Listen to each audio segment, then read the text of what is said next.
In this video, I'm going to be talking about the best model that you can archetype in your imagination if you want to heal and create everything that you want in life. My name is Adam. Welcome back to my YouTube channel. Before we get started, I just want to let you know I'm doing some more free breakthrough calls. These are amazing 30-minute Zoom calls where we talk, we go over your inspiration for what you want to create in your life. We get into what's underneath the surface that's blocking you or stopping you, and then I help you to troubleshoot some possible solutions so that you can finally step into your power and create your highest timeline. Okay, so most people are obsessed with creating the life that they want. Now, that's awesome, because that's what we're here to do. We all want what we want. And so there's a lot of videos on the law of attraction and Neville Goddard and law of assumption and whatever. That's all great, but it's like 5% of the cake. The vast majority of creating what you want in your life is actually healing yourself. You could spend no time working with the law of attraction whatsoever and just work on healing yourself, and everything will come to you. You can spend your whole life working on the law of attraction and not healing, and nothing will come to you. It's that important of a distinction. Now, it took me a long time to figure this out, and I learned it the very, very, very hard way. And I'm not saying not to work with the law of attraction. I'm not saying not to visualize things. We need to know where we're going. We need to know what we want to create. Yes, but it's a very small part of it. What I've come to understand is this.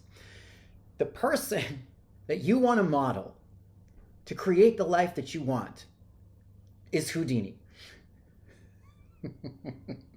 For those of you who don't know, Harry Houdini was he was an escape artist. He was an escape artist, okay? And he would tie himself in these really difficult knots, and he'd kind of lock himself underwater with, only a certain amount of time, obviously, to get out of what he did, or he would die. He kept making the games like harder and harder and harder to see if he could break out. That is what we're doing. That is the game of consciousness. That is the game of life. It's actually a combination of Houdini and the divine child and the sacred clown. Those are the archetypes you want to work with, because ultimately it's all just a game. We're supposed to be having fun. None of it really matters, but we're also kind of way too tied up in our knots. And so what you want to master is the art of unpicking your locks and untying your knots. Then you're free. You don't need to fucking worry about the law of attraction hardly at all. It's already built in. So what happens is this game on Earth that we're playing essentially is a game of consciousness. And if everything were perfect, what would we learn? Nothing. How would you evolve? You wouldn't. On some level, you don't need to evolve. None of it matters. You're perfect as you are. But if you were always perfect, you'd get kind of bored. So essentially, God, creation, the universe, consciousness, whatever you want to call it, started breaking itself up into pieces to explore, because when you forget all of who you are, you have a more finite or limited perspective of yourself, and you see things from an angle that you wouldn't have seen them from otherwise. Now, in my opinion, and in many people's opinions, what happened, I think, on Earth is we went way too far into the dark, probably because we got really bored and we kept trying to make the game harder and harder and harder and harder and harder. And now it's gotten to the point where the difficulty level is so high, it's fucking stupid and almost impossible, but it's not. Because ultimately, you are God, you are infinite consciousness, and you can unravel anything.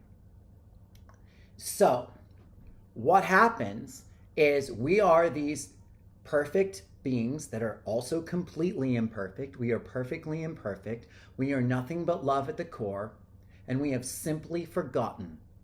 We have forgotten. We have pulled the houses down on top of us. We have stabbed ourselves and burnt ourselves and gotten raped and molested and mutilated and fucked over in so many ways. And all of these experiences from this life and other lives and childhoods and other childhoods have turned into these knots in consciousness. They've turned into these locks, essentially, where these parts of ourselves have been shut away and kept from us.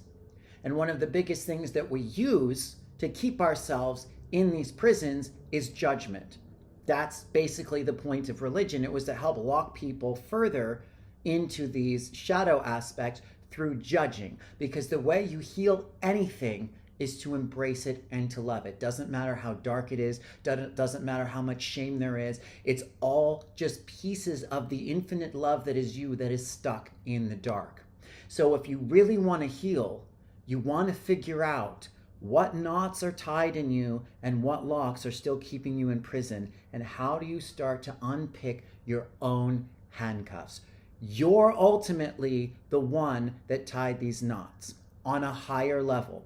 As a child, as a human child, I get it. There's all kinds of shit, horrible shit that happened to so many people that's not your fault. It's not the 3-year-old inner child little you's fault.